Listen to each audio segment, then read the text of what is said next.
bamaze akanya bagiye umubose mbona asanze mu gikoni atangura kunkorakorako nagiye kwisanga ndi mu bitaro niho nagaruriye ubwenge mbona ari hondi kuma nyuma hajya gukubitwa n'ujya mu mwarabu ucuraraba kunta yibaza ko napfuye byagutare byagenze gute no kugira amenye ko mfise inda y'uyu mwarabu byagenze gute urumva ko mu gufata ku nguvu yaca gutenda yego nayisanze mfise inda Isaac TV oh Isaac TV oh yes twende amahoro imana bari namwe bakunzi ba Isaac TV twarabemereye yuko tugiye tugarutse muri system y'ibiganiro byacu bishasha n'ama stories atandukanye kuko murabizi yuko Isaac TV yarabemereye ko izobandanya ibazanira ama stories atandukanye ni gice cya kabiri cyangwa se muri promotion ya kabiri y'ibiganiro byacu benshi mwari mubikumbuye sana twarabisiguye cyane so uno musi rero ati niki ahandi by the way ahani ni kukazi nyene ariko nashimye nagendewe no mama mbwiye ko afite ingorane zitandukanye so mama cyane bampamagaye na telefone avuga ati Isaac ingomvirize uyu muntu arafite ibibazo bikomeye cyane ndagusabye nawe mukunzi wa Isaac TV take your time fata umwanya wawe ndagusabye umvirize kino ganiro A to Z umvirize kino ganiro A to Z twumve ibi bihazi no mama okay come on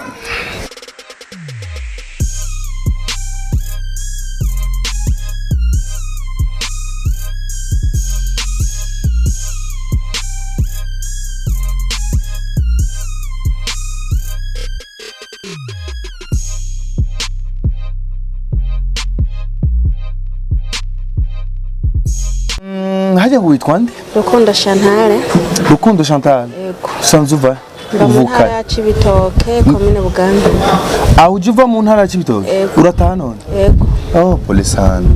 Bihanga ndazi wanindira umwanya munini yatari turi mu bindi ndazi murabizi. Kwanza polisana byagushikiye na babimbwiye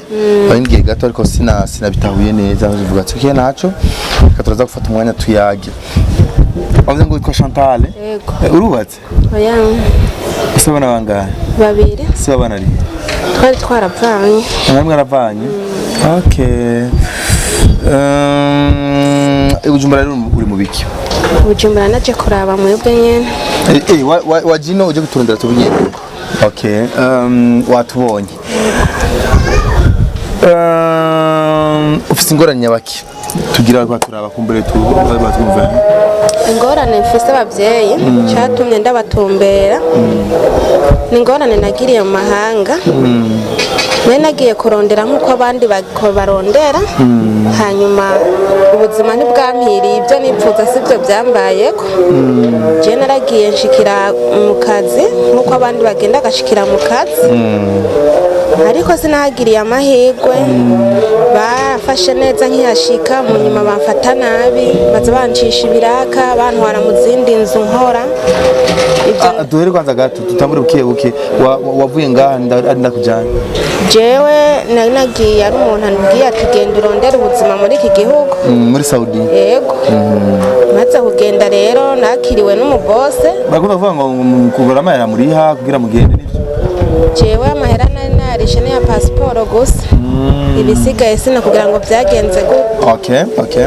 uragiye urashitse washikiye nashikiye mu gisagara bita Hayiri yego tugukurikirana kumbere bari mu gisagara cya Hayiri bacha bahabona maze gushika muri ico gisagara narakoze kwezi kwa mbere kwa kabiri bimeze neza ndabandanya maze gukwiza amezi 10 batangura kuza baramfata nabi niho baza banjana mu zindi nzu bankoresha ubuzi bundemereye ngati je ibintu birananiye ndabasaba kuza no kiva ngaha Burundi nto waruzi ivyo ugiye gukora ari nari nzi ko ngiye gukora akazi ko mu nzu ariko sinari nzi ko ngiye gukora inzu zitandukanye zo muri famille zose ndetse hariho naho banjana nkaca amahera nkakorera ku masaha yego okay nkava gukora kuko amasaha nkaja mu nzu nashikiyemwe nava mu nzu nashikiyemo akantu warandi nta mwanya bampa ariko amahera baraguha kamera nkihashika barampemba ariko byagiye guhinduka mu nyuma ntanguye kubankira ko noza ndaja mu zindi nzu kuko niho batangura kuza barankubita nyamba bambwiye tugende nkanka bagaca bankubita bakubita yego nabaye muri ubwo buzima bwo gukubitwa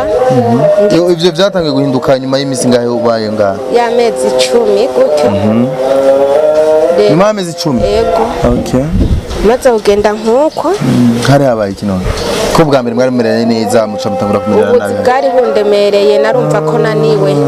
yego okay maze kugenda nkuko niho nasaba gutaha ntibavyemera ico bakoze ahubwo baciye bantwara kundi mu boss maze kuntwara kundi mu boss bankura mu gisagara ca Hayiri bantwara Riyadi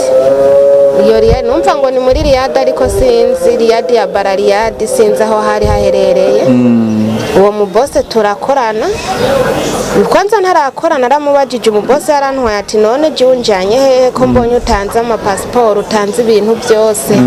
uyu muntu ntwaye ko nwa hehe aca arambwira ati wewe genda ukore nta kibazo uyu n'umuryango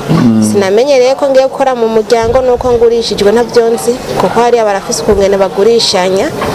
mu boss washikiye akagutanga ahandi nuko bimaze kugenda gukoreye muri ibyo bibiri je sinzi ko nawe naragurishijwe nuko yanjanye mu wundi muryango niho twakorana n'uyo wundi mu boss nawe netumarana amezi 6 ibintu bimeze neza ariko inyuma y'ayo mezi 6 nawe natangura kumpinduka ntiyampemba ndamubwira ni none jewe ko mbaye hari je mfasha abana nkuko wahora umpemba ubu kutampemba ibintu nawe ne bitangura kugenda nabi ndihangana maze kuyihangana mu nyuma cyabaye sikindi bampaye isango yo ku nico gihe narahagaritse akazi ndavuga ati Jesse ushobora gusubira gukora maze guhagarika akazi naho bace bambwira ati umukobwa wewe isaha iyi ni turaguha amahera yawe nta kibazo byo babimbwiye ari mwijoro bambwira rero mu masaha mu gatondo aho hano hashaje yego niho narindira kumbe mabuja bayigiriye inyamba yaragiye isafari n'abakobwa biwe nabo byagenze gute ntabyonze duhacasigara muhira mu boss je nkuko nyene mu boss yahoraza hariho inzu zo mu kigo ziba ziri mu kigo akunda guteramiramwo yakunda guteramiramwo je nkaguma muhira nkora akazi nkuko byahora nabibonye ibisanzwe ntaco nicuje mwaza kugenda gutya bamaze akanya bagiye mu boss mbona sanze mu gikoni atangura kunkorakorako ndamubwira nti none wivyo nibiki mbona rakabije nce ndamukubita kuboko bigira gutya ngize gutona waca nsunura n'umugera ca nkubita ikofa baza kunkubita ikofa nguye hasi tuguma tugwana nawe nkura impuzu maze kugenda gutyo naherutsa ndiko ibisigaye ntavyonzi jewe ibisigara navyo zibisigara cyuraba ego kuko yankubise ikintu ngaha bwa mbere n'umugere mu nyuma maze kunkubita hasi aca yongera nkubita ngaha ku munsi byo nivyo nzi maze kugenda gutyo jewe naragumye aho nagiye kwisanga rero ibyakurikiye ntabyo namenye nagiye kwisanga ndi mu bitaro niho nagaruriye ubwenge mbona ari hondi ibyo bitaro niho nagiye kuba mbona umuganga ahagaze hejuru yanje arambaza wewe uva he ndamubwira ati je mva mu Burundi uva mu Burundi okay cyo bakoze ngira ngo bace barondeze mu ambassade wo mu Burundi kuko ambasaderi ambasaderi wenyene ubwiwe niwe naciye aza anganiriza mu kirimi cacu turaganira turahuza arambaza uko ibintu bya yarajeho ego yaransanze akora ibyo bikuvuriro yitwa Joel naho hari nubu ni wakiriye ego ni yakiri umambasaderi wo mu Burundi SAUDIA yitwa Joel ego ndamufise n'izina ngani wadusinye amaresepas maze kugenda nkuko naragumye aho ndagwara ndamara iminsi mikeya hanyuma baca mbona ariwe aje kuntora je kuntora nshikiza ahantu ndamubaza ati none bimeze gute nashitse ngaha gute batangura kumbwira ingene bankuye ahantu bari bantaye hama basanga sindacikana baca banshira kwa muganga kumenya nyuma hajya gukubitwa n'ujya mu mwarabu ucuraraba ngira kunta yibaza ko napfuye. yo Amaze kuja kuntarera Imana niyo yakinze ngira ngo abapolisi kwera hari haguma hari abantu baguma bazunguruka igipolisi guma kizunguruka canguye ko gisanga sindapfa baca abantu kwa muganga. Maze kugenda nkuko jewe niwe yabimbwira ko byagenda nyambara abapolisi cyabo baganga bimubwiye ntavyo nzi. Niho maze gutora mitende nabonye aza kuntora kuva uwo mwanya n'isaha naciye nguma mu minwe y'ubutungane ndi muri mu minwe ya ambasade. Baca bantwara ahantu hambere mu gasho ka mbere je narinzi ngo nahantu nyene mu kigo cy'abandi ko nasanze abantu benshi batandukanye. Mugabo nagiye gutahura ko dufunzwe mu nyuma mbona ukwezi kwa mbere ukwa kabiri ndavuga none ibi bintu ni biki turi mu biki. Aho hantu yarahadusiga agaca yigira. Mu nyuma agarutse rero niho namubaza ndamwegera arambwira ati wewe buragumye ngaho ikibazo cyawe kiriho kirakurikiranwa. Baca badukura aho hantu bari badushize badujyana ahandi naho ncamara amezi angahe ntamubonye hari ukwezi n'inusu hafi amezi abiri abura. Mu nyuma bankura muri ico gisare kigira kabiri bantwara mu gasho bita Sakana. aho wari kurafungwa yego uzirike sinzi. Bankuye mu gasho kitwa Sakana niho bantwara ambasade nini yo gutwara oya abapoli urumva wewe ambasade yankwiye kwa muganga ashikana muri iyo sare. Iyo sare rero haragira gutya abazi bashaka kunguruza abandi bantu nanje bakantwaramwo. Ego aho kazisho rero niko navuyemwo nca nshikira mu kandi ariko kako naciye sohoka nta hamwe. Byagutare byagenze gute no kugira amenye ko mfise inda y'uyu mwarabu byagenze gute urumva ko mu gufata ku nguvu yaca gutenda yego nayisanze mfise inda. Maze kugenda nkuko niho nagumye ngwaragurika ameze nabi kuko navyutse numva umubiri wose babara umugongo nticara. Niho rero naguma nibaza ko ari ubuvune busanzwe mu guko imisi yaregenda nkabona sinja mu bihe nkavuga none ibi bintu ni biki hamwe nkiyumvira ko ari ubugwayi canke bihagarara bisanzwe bizoza. Muga mu mezi 3 n'inusu gutyo niho namenya ko nibungenze duhuye na Joel niwe yambwiye ati basanze ufise inda kandi baranse kuyica nino ntibica. Rero ikintu gihari ingingo yafashwe hafashwe yuko uzogumira no mezi 9 mpaka uvyaye umwana waba mutore kuko nta kuntu bari gusohora igihugu twaye umwana wawe. Tugende bukiyebuke ujya mwarabu yagufashe ku nguvu. Ambasade y'u Burundi yakoze iki? Ambasade y'u Burundi yaramutelefonye. Amutelefonye ico gihe twari kumwe aritaba aracara mubwira nti genda mwitware kibazo rohe shoro tamafi mushikirana amafi hofu. Bas maze kumubwira gutyo hariho n'undi mu ambassadeur sinzi ko nawe nari mu Burundi canke yitwa Keyita niwe yaciye atora telefone ko yarabakatira mumaze gutora indi telefone baramutelefona nawe namwishura gutyo nyene. Jewe cyambwira ati rero uyu muntu yakugiriye ibi bintu ni umwana mubi ntashaka no kumviriza abantu. None ko ntabuciriyemo ko bavuga ngo ntibikunda kwinda yabo wisohokana hanze bo barayemera bati uyu mwara we yarayemera ko iyo ndari hariho audio yemera kanzi kanamukoreye ariko atemera ko iyo ndari gwiye. Ego none umva ko bigoye muri izo ntumbero rero niho bavuga ati gumaha. None wabwiye niki ko ari we yabikoze ko ari inda ari gwiye? Ndibuka muri uwo mwanya ankorera ibyo ko je yari kanyambura impuzu nagiye kuzimiza ubwenge ayama ari byarimo. Ego rero nta wundi muntu twigeze tubonana nyuma yaho kurumva ko banabwo natoye ubwenge ndi kwa muganga. Mva kwa muganga nje mu minwe y'ubutungane handi hanasubiye kuja. Ego ngaho rero jora arakwiye ati aha rero nibikunda kuva muri iki gihugu kuguma ngaha mpaka amezi 9 bapime amaraso kuko urumva kabihakana. Rero bisaba yuko we uguma haba ubyare bapima amaraso yiwe n'ayuwo mwana. Hanyuma ikizokurikira zoraba ingene bakurungika mu Burundi. Mugabo hari amakenga kuko uyu mwara bamaze ameze gutya nubwo wose ngo uwo mwana ari uwiwe hari igihe utova muri iki gihugu k'igihugu carahindutse rero ni wowe guhitamwo ko twokurondera resepase hari igihe utova muri ico gihugu yego sigara bakugirira nabi bonyica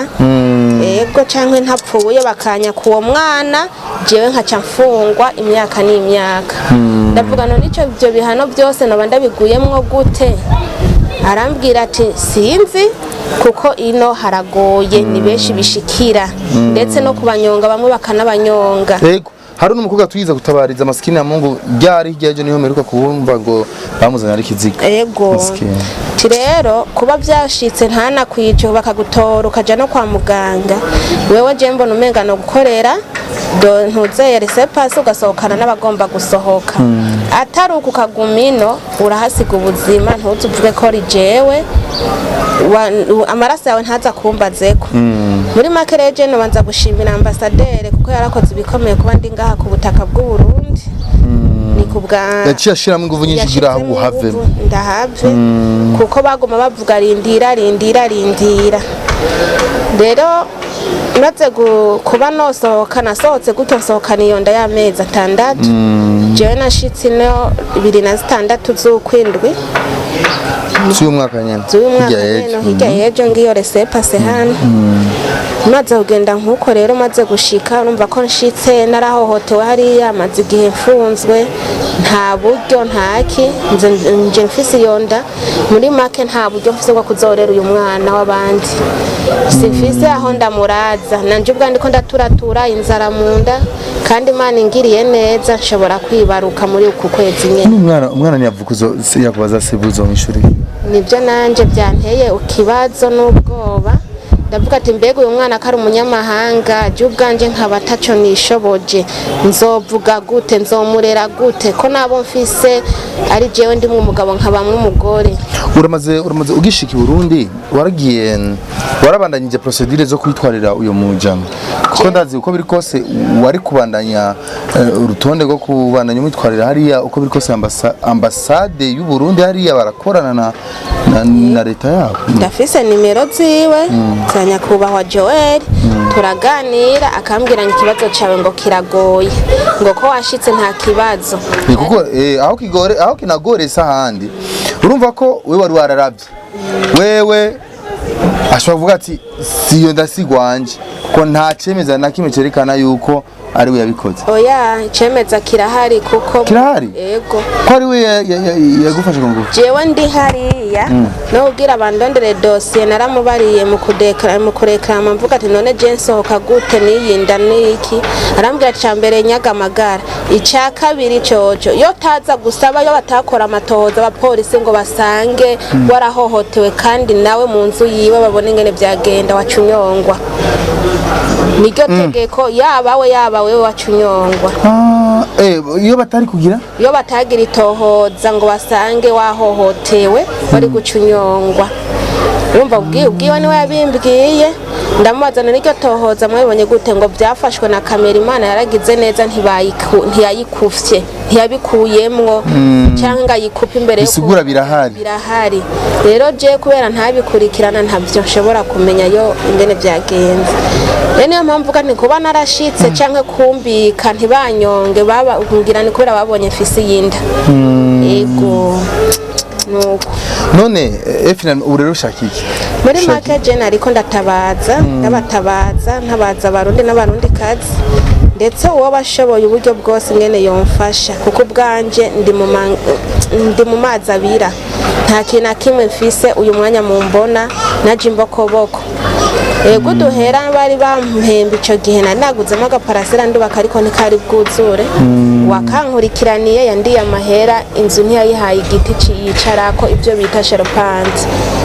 yayihaye ubushoro ubwo bushoro rero imuyaguje yonyene iranyiganga ishobora no kugwa umwanya n'umwanya no gufunga ntifunze ni kuvuga ni gihangare yego rena ariko abana bari kumuri kumwe turi kumwe abana ndende ko ndavuga noje ubwanje singira aho ndyama singira ico mfungura ubuca mvyara nta gataye nta sabune none je ndabigenza gute nariko ndatabaza baba bishoboye bamfashe mu buryo butandukanye mu masengesho cyambere cyo uko mfise ubumuga narakubiswe umubiri uranja ngaha umugongo nibaruka amahoro ariko nta buryo mfise bwo kurera nuko ntabyo nshoboye ego nta mutahe nta kintu kimwe mfise ni bimwe rero ndiko ndatabaza kuko nshobora kubona ati ibi bintu biranzengereje ugasanga ndataye cyangwa ndagize gute bivanye n'ibihe mbona gasanga nguye mu bintu ntashoboye niyo mana ko ndatabaza abavyeyi bagenzanje cabongirira impuwe bamfashe uramaze kuja mu mashirahamwe y'abakenyezi mashirahamwe y'abavugira agateka ko mukenyezi ntayonzi kumbure reka dufata umwanya dusabe abajejwe abari mu protection civile abari mu mashirahamwe y'aba mama bigeme mu mashirahamwe atandukanye ma droit de la femme kugira barabe ingene bo gufasha bagikorere kuko urumva uko biri kose byanga byakunda uno muvyeyi arakeneye gufasha ko bavuga ati cenda ndafise ubwoba cyane yuko umwana niyavuka nzogira ikibazo cyo kumurera kandi urumva haranageze urumva biragoye rero reka ndibaza neza yuko protection civile n'ababijijwe muri rusangi ko biri kose kano kamo kazobashikira kandi no dusaba abantu rero link bayihanahane kugira bumve kano kamo kuno muvyeyi maze barabe ico bomufasha na cyane cyane ko wibungenze ko ico kibondo burya gushaka no mwanya kirafise uburenganzira ijana kwijana bwo kubaho kandi neza reka ndaguha amasegonda make urukiye message kuba ari we wese wumva yuko ashoboye kugira ico akoze cicara mutambakanye w'umukuru w'igihugu wewe aranakunda gusebukira cyane abavyeyi bari mu bibazo bitandukanye kandi n'abafite ubumuga bitandukanye maze akamo biciye kuri Twitter biciye kuri Instagram biciye no kuri imihwaro itandukanye biciye no kuri WhatsApp Femme Intwari barashobora kugira ico bakoze hari abamama bitwa intwari Femme Intwari bashobora kugira protection zikomeye cyane kugira babukingira niko murakoze jewe ikintu no saba byukura abavyeyi nuko bomfasha kugeza umwana y'isana kena kimwe nishoboje ego haba ku buzima bw'aribo bwose na cyane cyane ubuzima bwo mu Burundi murabubona nta gatahe ngiye kubyara nta kintu na kimwe cyo gufatiramo umwana mfise nkuko nabivuze wahariye nyine mu citoke yego sanzwe urashaka gutanga nimero ya telefone kugira kumbure abagukeneye bashaka kurondera ibyo genda kunda kuvyemera cyane kugira tugabanye ya mambotiage abantu bibaza tumukura he tumuronka gute yego nimero yanje ndakoresha rero na limited rero ni 79 amajana 599 amajana 945 limitere nayo ni 68 68 tandatu n'icenda 84 84 ego 68 88 ego urumva yuko izo nimero nizo bagukeneye ko zirarengana zirapasa umuntu agushikeneye ngaha kuronka ego nuko rero rika jewe nugari kiyago cacu n'umuvyeyi ngaha ni Claudine ni Chantal abavyumva bavyumvise abo vyega bibashikire ubona shima na ambassade y'u Burundi muri SAUDIA ntibihagarike nuko abavyeyi nk'aba bashikacu bari mu bibazo bikomakomeye higemeye bariko bimvira kuja muri Saudi sino baca intege ariko kimwe gusa ni gusenga ego nanje ubwa mbere bumva ko byari bimeze neza byagiye guhinduka mu nyuma ego okay nibo baca intege ariko urumva mu byo mujamo byose mu biherekeze n'amasengesho je nitwahiza classic akimjuni ni ariko afasha gufata amasanamu maze kugira bigende neza cyane merci beaucoup bana mukigana Isaac TV ama story atandukanye na nyine muyasanga bye bye Isaac TV. Oh.